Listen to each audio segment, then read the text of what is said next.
Les 100 ans du Parti communiste chinois célébrés en grande pompe à Pékin et un président triomphant qui vante l'essor irréversible de la Chine.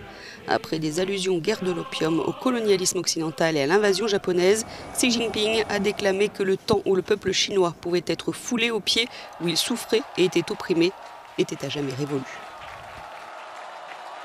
Le peuple chinois ne permettra jamais à aucune force étrangère de nous intimider, de nous opprimer ou de nous asservir.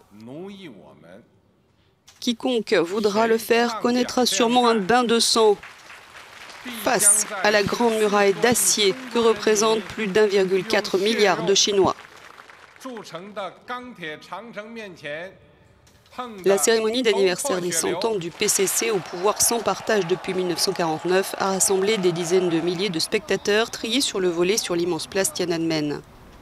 L'événement est pour le régime chinois l'occasion d'afficher ses réalisations depuis sa fondation clandestine en juillet 1921 à Shanghai, dans l'ex-concession française.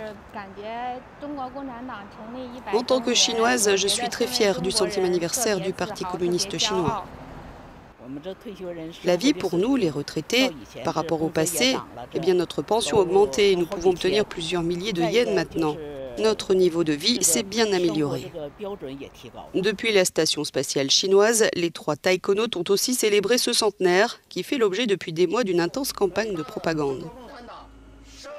Ce 1er juillet marque aussi le 24e anniversaire de la rétrocession de Hong Kong à la Chine, mais pas de manifestation anti-Pékin cette année au nom du Covid-19, sans parler de la loi tyrannique sur la sécurité nationale.